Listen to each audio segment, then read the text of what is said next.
He is my shadow. This is Achilles, and he is my shadow. He's my best buddy. He's cute. Yeah. He looks like he's gonna be here for the whole, whole Q&A. Yep, he is.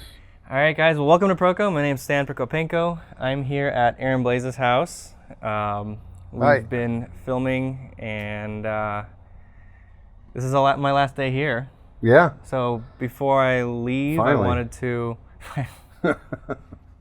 Before I leave, I wanted to do an interview, but I remembered that I already did an interview with you. We did that. Was that last year? It was like 2 years ago. 2 years ago. Yeah. But so instead, what I did was I asked you guys to submit questions for Aaron, and I'm just going to be asking your questions. Okay. Before that, I just wanted to do a little plug for the drawing that you were filming. Oh, yeah. So he did a big lion, just in time for Lion King. All in charcoal. And I keep spanking your dog's butt. I know. It feels good, doesn't it? It's nice. Before I you look go, at his face, he's like... yo, bro, stop that. So if you want to keep doing it. Yeah, that's what dogs are for, man. So if you want to go watch him draw a big lion, proko.com/Blaise. But anyway, let's get into the... He farted. He farted. I'm sorry. Am I offending you? I did not fart. All right. What do you think of the skills of traditional animation? Do you think they can last? Traditional animation, meaning hand-drawn animation. I'm Probably. assuming that's what we're talking about. Probably. Whether it's on paper or drawn digitally, because I've made the jump over to drawing digitally. I don't think... There's definitely a lot less people doing it now than there were 10 years ago or 15 years ago, but I don't think it's ever going to go away. As a matter of fact, I think it's going to get a resurgence, especially with the streaming platforms that we have now with Netflix and Hulu and Amazon and all that. We've got these great opportunities for people to come in and submit ideas, and this is what they're doing. And they're, these streaming platforms are picking up programs, picking up shows, picking up ideas, and they're animating them. And they're doing it in 2D. Oh, so they're funding a lot of 2D animation. Yeah, I think it's only a matter of time before someone comes along and does a full feature. Did you say that they funded Glen Keane? Yeah, actually Glen Keane's doing something. I'm not sure what it is. Okay. And there's Cartoon Saloon, which is a studio over in Dublin, Ireland. They're still they're doing 2D full length features. They're doing it at a really good price, but they've been getting nominated for Best Animated Feature, the last couple of years. So they're doing great. Cool. This one was asked like 10 times. Oh, really? Anyway, what would you expect in an animation portfolio that would be considered good? So the main things you would look for in a portfolio if you were hiring. Well, it depends on what they're doing. There's no such thing as an animation portfolio. There's a portfolio for animators. There's a portfolio for background painters. There's a portfolio for character designers and probably for animators, I guess. Yeah, so I'm assuming an animator. And if it's for a hand-drawn animation, I would want to see somebody that can draw. Obviously, I want to see figure drawings. I want to see animal drawings, not necessarily cartoons. Yeah. And then I want to see their animation. I want to see characters emote. Doing animation is not the art of moving something. And so often, I'll look at portfolios of students that want a job and they're putting in their first year walk cycles and things like that, and that doesn't do anything for me. So no student work. Put in your artistic own projects. Yeah, animation is not the art of moving something. It's the art of bringing something to life. And so it's, when you see characters thinking that have a soul, that are emoting, then that's when you forget that you're watching animation and now you're watching something real. And that's the journey I want to be taken on when I look at someone's portfolio. Cool. A sketching guy asks, a video on planning chart in animation and how to maintain volume. Planning charts? A planning chart. Isn't that, that's probably just like those are just charts. Yeah, the charts are, those are called timing charts. Do you go through that? Because you have like a basics of animation course. Yeah, I don't know that I think I talk about it a little bit, but I'm not sure I do. I really just talk about the principles of animation and not necessarily the timing charts. And what timing charts is if I'm sitting down to animate something, if I'm not doing every single drawing, that means the drawings that get left out, they need to be mapped out for the next person that may be following up, for the in-betweeners. Right. And they need to know, does that drawing fall halfway between those two drawings, or does it fall 1/3? And so you draw a chart that indicates where, in between those drawings that they fall. So that I could do a lecture on that for sure. And then is that a difficult skill, or can they just pick No, up the it's- Preston Blair book or something yeah, and get it from there? yeah, it literally is just yeah. Alright. But the person might be a little confused, and they might be asking about timing, trying to understand timing, which is related to He asked writing about down the volume charts. as well, but I think that's completely separate. From Yeah, well, maintaining volume when you're animating something is something that's difficult to do in the beginning, because a lot of times people will, as they draw ahead, they're not checking back with their original drawings, and you'll see so heads things change size. Yeah, while things they're- will change yeah. size. And all I do is the way I maintain my volume is we all go through that same thing where it'll go bigger and smaller or whatever. But I just make sure that I hold on to those first few drawings, and I'm always comparing back to them. Okay. And I'll adjust every few drawings if I need to. You might have been talking about an X sheet. But X sheets are it's the same thing as timing charts. It's just you learn, you can explain it to you in 5 minutes, and then it's explained. Yeah. Yeah. So just Google X sheets and Yeah. you'll know. It's not like a. Okay. I don't quite know what he means, but you probably will. How to make animations smooth, like Disney animations. Well, yeah, I mean, and that goes back to the fundamentals of animation. You got to, I'm always thinking in arcs. I'm always thinking, you never do anything at a 90-degree angle. There's lots of slow ins and slow outs. I slow into a stop or a pose, and I slow out to do something else. So, is Disney animation smoother than other types of animation? Well, the reason they call it Disney animation is because it's the original 9 old men are the guys that came up with the real fundamentals of animation that we use today: squash and stretch and appeal and blah blah blah blah blah, all the different ones. And so it was the 9 old men that did that. They, before Snow White and all that, animation was all kind of rubbery tube, kind of stuff. And so once they started doing Snow White and started creating these features, they wanted animation that was going to draw the audience in more and be more realistic. And so they started studying physics and looking at characters and the way they moved and all this kind of stuff. And they started developing these principles of animation that would emulate what we see in real life. And so other studios and, everybody's picked up that. But, it started with those guys, and so it was Disney. So that's why I think people say Disney animation. But it really is, if you want fluid, smooth animation, start with doing good arcs and get lots of slow ins and slow outs. Yeah. That'll help. And arcs, you mean like you're going to keep like the point of the wrist flowing in an arc or something? And then if I move over, if I go like this, even doing something like that, my arm is moving in an arc. But which point on your arm? Are you talking about the end point? Well, everything. Everything. So you'll everything. track the elbow, the wrist. Yeah. Everything is in a. Yeah. Okay. And if I want to make it more dynamic, I go like that, and so my elbow's moving up in an arc. It's just there's all kinds of ways. If I'm getting up, I'm going to make sure that as I get up, my head will follow an arc. We just kind of move in that way. Okay. Yeah. Cool. What are your feelings about the recent live action adaptations that Disney? I get that question like 3 or 4 times a day when I do my live streams. I like it, and there's so many people that hate it. And first of all, if I'm a company like Disney, I'm in the business for making movies and making money. That's the bottom line. They're a business, and here you've got these films like Lion King, Beauty and the Beast that 25 years later they're still being watched by kids. Kids still know who the Beast is. They still know who Simba is. And so why wouldn't I go and try to reinterpret it and put it out there and make another $1 billion? Now, I think that you don't do it just for the money. You want to have a creative, some new creative thing to say, with it. And I think they're doing that. And so I don't fault Disney at all for doing anything like that. I think I'm really excited about The Lion King. I loved Jungle Book. I thought it was great. I like Beauty and the Beast, and I'm excited to see Dumbo. I haven't seen Dumbo yet. Yeah. Although I know the reviews aren't great, I'd still like to see it. I haven't seen it either. But the review or the preview looks really good. Yeah, it does. But I'm super, super excited about Lion King. I like Jon Favreau as a director, and I think he did a great job with Jungle Book. So I'm really excited to see what he does with Lion King. Cool. Yeah. Can you give some free lessons, at least on his website? You do, don't you? You have a go to my YouTube channel. Go to my YouTube man. channel has like 200 videos, all free lessons. He live streams all the time with just amazing drawings in like a few hours. To be absolutely honest, if you were to go to my YouTube channel and just kind of go through everything, You'll cover everything that I have for sale on the website. Really? Don't say that, man. What are you doing? I'm just saying. Nick is like, dude. That's not true. That's definitely not true. Nope. What should I do to get in the animation industry?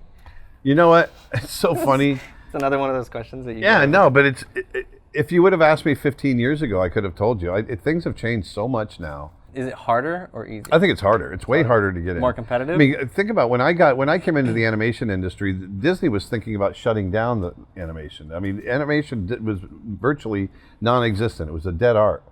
And then The Great Mouse Detective came out, and Oliver and Company, and then The Little Mermaid, and all of a sudden it started to make this little resurgence. Little Mermaid, it made $84 million in the box office, but it was the highest grossing animated film of all time. And everybody went crazy and thought, okay, animation's making a comeback. And they were doing this whole, the Broadway show musical formula that was new to animation. And so, we think back on the last 30 years like these things have always been here, but they weren't.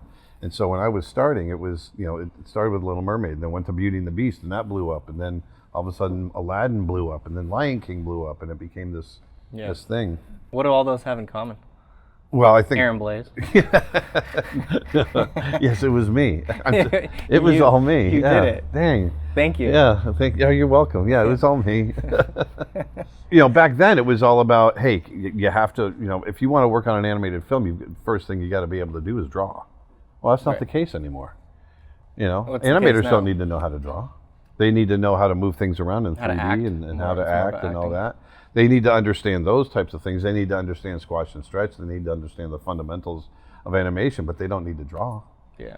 That for me, that was one of the biggest things for me to, when CG animation started to take hold, I couldn't understand how they could have animators that didn't know how to draw. It wasn't clicking, But as far as getting in, I mean, there's so many jobs that exist now that never existed when I was younger. A modeler. What was a modeler? Or a rigger, or depth artist, or lighter, or whatever. Yeah. None of those things existed. There wasn't any CG animation when I started. So it's a whole different world. And so, but what hasn't changed is that if you want to get in, there's a lot of competition out there. And so whatever discipline that it is that you're going for, you just got to put the best work that you have in there. And I'm a big advocate of putting a variety of styles in there. Some people will say, don't do a variety.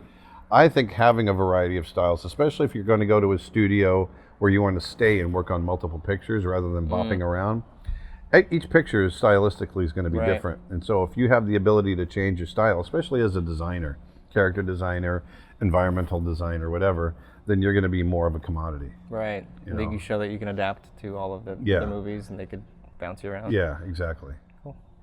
Can you talk to animals? Oh yeah. I'm also known as Dr. Doolittle. Yeah, I talk to animals. Yeah, and they talk back. I understand them. Yeah. Well, the time we were at the zoo, you sat down to draw, and the gorilla what was it? Oh, the bonobo. Yeah, the bonobo. I'm away with animals, man. Yeah. Well, they know. Saint Blaise was his patron saint of animals. Oh, yeah? Yeah. No, really? Yeah, I think I'm probably reincarnated. What's a good exercise for animal anatomy? A good exercise? Drawing from life. I was a creepy kid. I used to pick up roadkill, and as long as it was kind of fresh, and not that makes it worse. I know, as long as it was kind of fresh and not too torn up, I used to take it home and I would draw them.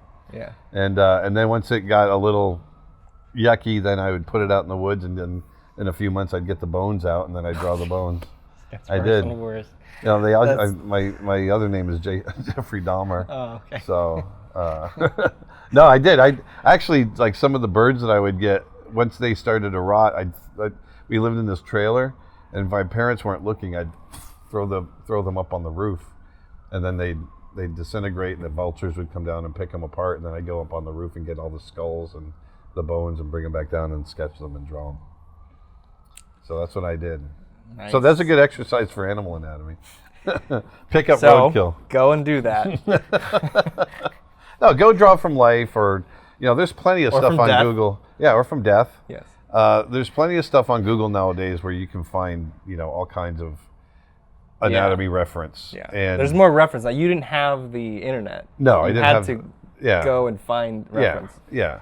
And getting into comparative anatomy, I think, is really strong. Once people understand, everybody knows, they're familiar with their own body, and once they understand the parts of their body and how they relate to an animal's body, like when people, once they figure out that their shoulder, the shoulder blade on a dog comes down to his shoulder, and there's an elbow, and there's the wrist, and when they understand the same things on our body, then all of a sudden light bulbs go off, and it's not as mysterious anymore.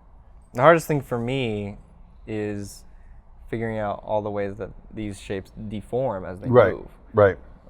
But that's. But just a lot of through times people experience. won't even understand, not just the shape, but they don't understand, like, there is a shoulder, or they don't understand that there's a joint there. Yeah. Like if have somebody draw, the back leg of a dog, and you'll see what I'm talking about. They don't. A lot of people just don't. Right, get it's it. like a cylinder or something, just go down. Yeah. Yeah. Rather than understanding there's a knee and an ankle and a heel and a toe. And... This one's more setting up a plug for you, so. Oh, okay, great. My favorite type of question. Yeah.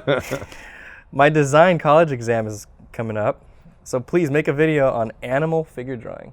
Animal figure drawing. Yeah, I don't know what that means, but Well, probably just animal drawing. I've got right? videos, I a know, lot of videos that was a setup for on my website, creatureartteacher.com, on drawing big cats, drawing dogs, wolves, foxes, and coyotes, drawing bears, drawing, what am I missing? Horses.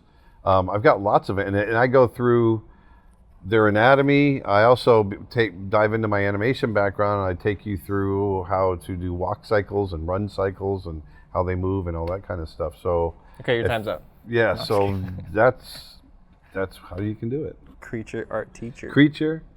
Fart teacher. creatureartteacher.com. How much time do you spend drawing? All of it. All of the time. When I'm drawing, yeah.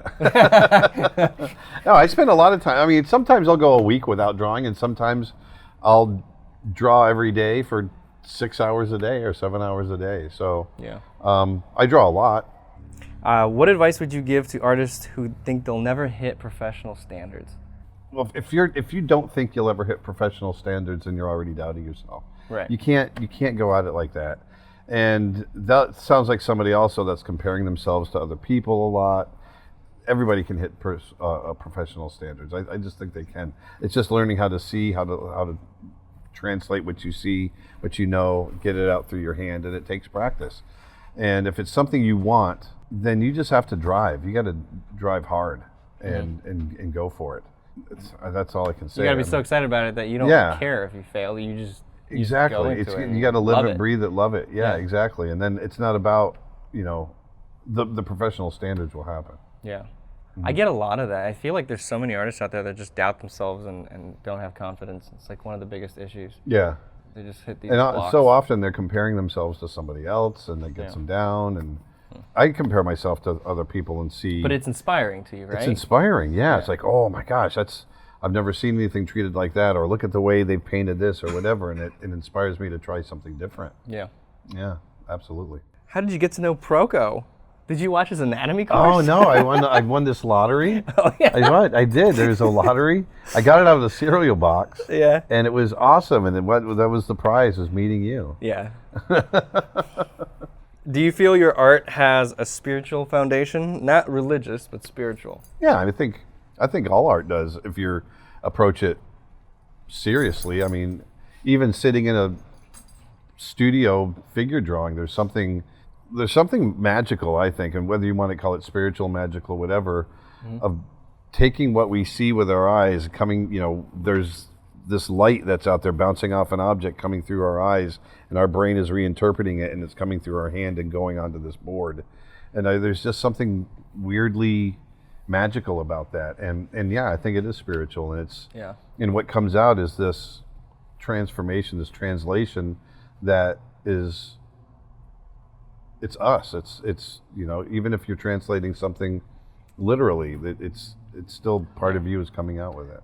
I feel like that's kind of connected to the previous question where, if that feeling of being super inspired is almost spiritual, right? You just get into the zone where. Yeah, exactly. Yeah. Yeah, you live it, you breathe it. You can't not do it, Yeah.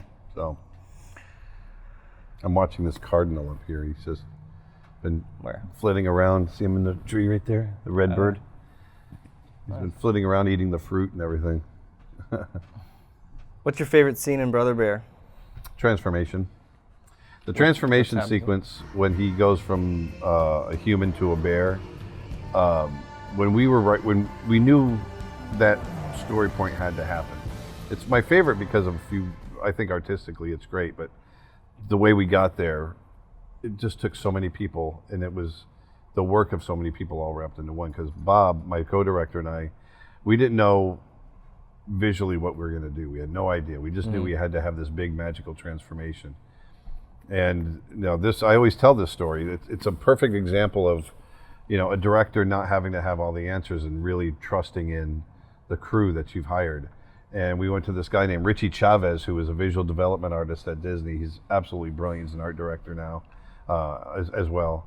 And we pitched him the whole thing, and what had to happen, and some of the mythology and the idea behind the Northern Lights and how they were represented in the movie. And we asked him to take about 6 weeks and go away and just kind of envision it and board it all out. And he did it. He did it in pastel, which was really cool. And full color, and just absolutely stunning. Where did he go? He just went back to his home. He was freelancing. Oh, okay. And he just worked out of his home studio. And after about 2 months, he came back out and he pitched this thing to us, and we were blown away. The visual side, really brought all these different people together to do that. But then on the music side, Phil Collins, he wrote all of our songs and did some of the score with Mark Mancina.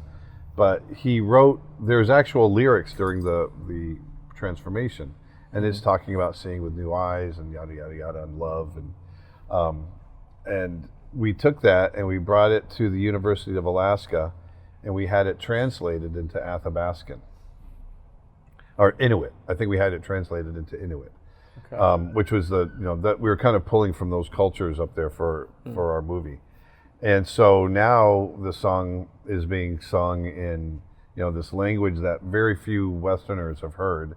And then we took that and we went to Bulgaria, and we had the Bulgarian women's choir sing it in Inuit. And it just turned into this big, ethereal, really cool sound. And so it's just that whole sequence had so many moving parts and beautiful animation and beautiful music, and it was really cool. Nice. Yeah.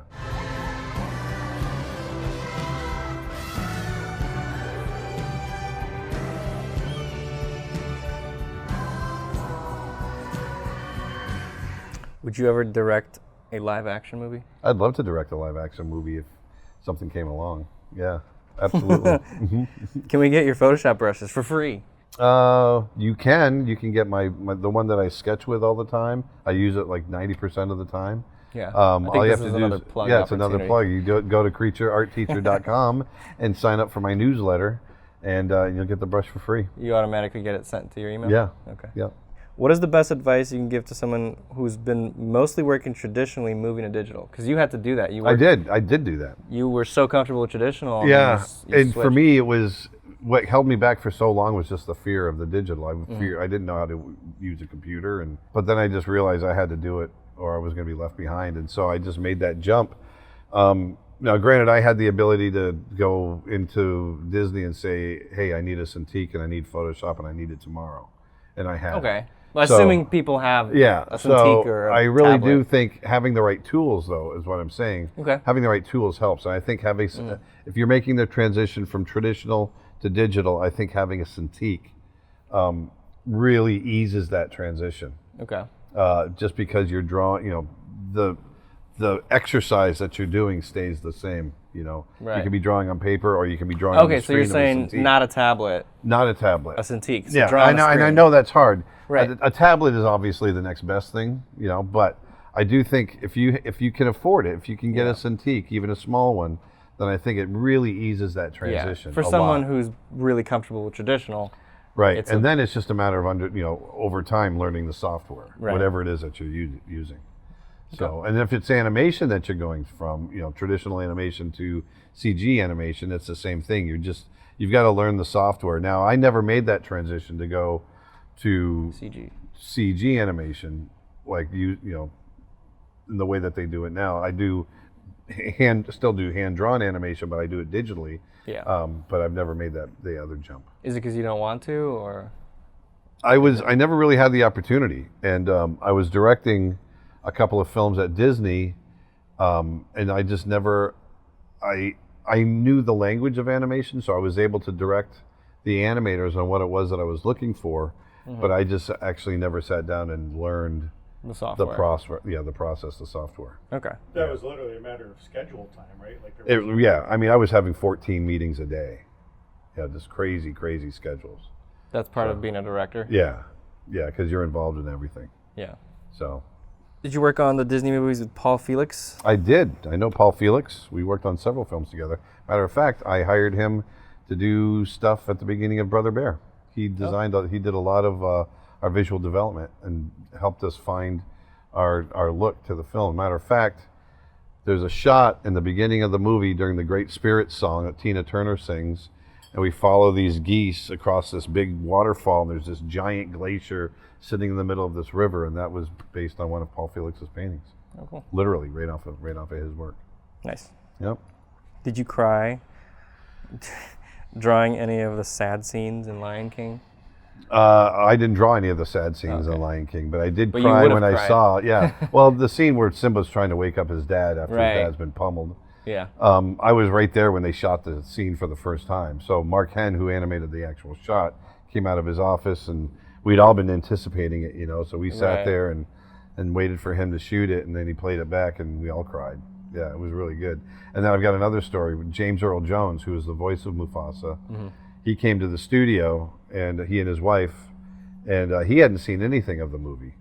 And so we showed him that sequence from the beginning to the stampede, and then Mufasa getting killed, and Simba trying to wake him up. And when he turned the lights back on, he had tears just streaming down his face. Yeah, it was cool.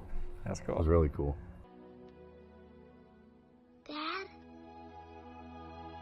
come on. You gotta get up. I'm gonna cry. That's my job, baby. That's my job. Is digital better than traditional? You're just trying to stir it up. But traditional's not better than digital either. Right. So It's that's just like the saying, is tool. oil painting better than watercolor painting? Yes. Yeah. No, I'm just kidding. Biggest mistake you've made when you were drawing or animating? I don't know that there's. He doesn't make mistakes. What do you get? Yeah, I mean, we all make mistakes. But actually, in my early days of animation, I had a very unique background to coming into animation. I was an illustrator. I went to Ringling College of Art and Design. I was trained as an illustrator, and I found out I wanted to work for National Geographic, and I wanted to be there as a staff illustrator, but they didn't have them. They freelanced everything. And so I decided I had to find another job, and luckily Disney was coming, and they were looking for interns. They had already kind of tapped out all of the animation schools at the time, and there was really only two. There was Sheridan College and Cal Arts. And so they wanted to see if they could go to schools that had good training in drawing, fundamentals, drawing, painting, that sort of thing, bring students in and then train them in animation. And so I was able to get into the 6-week internship. It was the very first one they ever offered to people outside of animation. And so I went in not knowing anything about animation, never been exposed to it. All I knew was I just knew how to draw. And it was only 6 weeks. That was it. And then we finished our internship. And the idea with them was that they wanted to see if it was successful. And then if it was, they were going to create this 16-week internship where we get really deep training. Well, they thought the 6 week was so successful, they just hired us. So I get hired, but I still had a year of school to go to. So I went back to school, never thought about animation again, went back to illustrating, and then started at Disney as an assistant. So I'd already gotten a bump up, and I've only had 6 weeks of animation training 1 year earlier. Yeah. So I really didn't know what I was doing. So that was a long story were of making getting a lot of to. mistakes? I didn't know what I was doing. Yeah, and I remember we were doing this roller. It was called Roller Coaster Rabbit. It was a Roger Rabbit short cartoon, 6 minutes. And there's this scene where Baby Herman is crawling across the screen and over to this bull, and I was the assistant, and then I had an in-betweener, and I thought the assistant did the key drawings, but I thought the keys were, you take the first drawing and you draw it, then you take the next drawing, well, that's an in-between. Put that aside and you take the next drawing, that's going to be a key. And I basically just took every other drawing and just straight ahead, just redrew everything. And then my assistant came along and in-betweened everything. Well, we were talking about volumes earlier. Yeah. I never checked volumes. I never did anything like that. So I shoot the whole thing, didn't even look at it, called the director over to have a look, and we watched it together. And Baby Herman's crawling along the ground, and his head's going, just growing, and like, it looks like there's maggots in his head. It's just like doing this kind of thing. And the director just started screaming at me, and I got so embarrassed. But that's one of the biggest mistakes I remember making. Yeah. So you have to redo it and you fixed it? Oh yeah, I redid it and learned my mistakes very quickly and never made them again. Nice. Never made a mistake again. This comes from Enzamplana. Why is so genius? I like how you just delivered it straight face too. Yeah. I think she's talking about you. Oh, probably, because there is a flexing bicep emoji right after. Right, So it's exactly. yeah, it is probably. Yeah, I don't know. You're just born that way. Just born. Yeah. Can we expect more gouache painting video streams? Yes. Yeah? Yes. When? Yeah, I'm going to be doing some more. I don't know when, but we are going to be doing some more, and acrylic and watercolor. So those will be the traditional. We get into that. I'm at some point I'm going to be doing some oil painting, but not anytime soon. When are you coming to India? I get that question all the time. Hold on, I got to look at my schedule. We don't have anything planned. Oh, this is cool. So, when will I you don't make know. a video about how to draw dinosaurs? When I saw that I question, don't know was like, dinosaurs. oh, that'd be so cool if you and James Gurney made like a well, James world Gurney, together. He knows Freaking- all that world much better than I do. I've Yeah, never. but you can draw dinosaurs. You Yeah, know I mean, animals once so again, it's all well. comparative anatomy. And, Yeah. I just need to. I need to educate myself on dinosaurs before I can do a video on them. I liked dinosaurs when I was a kid, but I just never followed up with it. How do you stay so young inside? Because I'm definitely aging on the outside. Vodka Vodka. keeps me young on the inside and ages me on the outside. Vodka. I'm an artist for a living. I mean, how can you not be happy being an artist? You know, making your living doing that. Yeah. And on top of that, I draw cartoons and animals. I mean, geez, it's hard to not be happy with that. This is something I'm actually curious about. Why are you so lovely? Oh, lovely. Yeah. Well, This once comes- again, vodka. Vodka. Nice. I've had a lot of adversity hit me throughout my life, but I think a lot of people have. And you can either have it change you, or you can have it strengthen you and move on and just let it affect your outlook. So yeah, for me, it's just, you know, life is short, and I've had a lot of people taken away. I've seen a lot of people go away. I've seen a lot of people being mean to each other and all that kind of stuff within our families, within, you know, all over the world, whatever. So just, It's better to be lovely. It's better to be lovely. Yeah, it really is. Well, thank you for being lovely. I think that's it. Thank you, brother. I've had a great time. Go to creatureartteacher.com Yeah, and get his creatureartteacher.com. animation courses, animal drawing courses, and then go to proko.com/blaze to watch his lion drawing demo. It was a blast. It was a great week. Yeah. We Thank had you. Yeah, for thank you. letting me in your house. Yeah, and I'm gonna finish. thanks my for meal. drinking with me. I don't drink on camera. Yeah. But we're gonna turn the I have to cameras drink off. on my own. Stay Right, thirsty, my friend.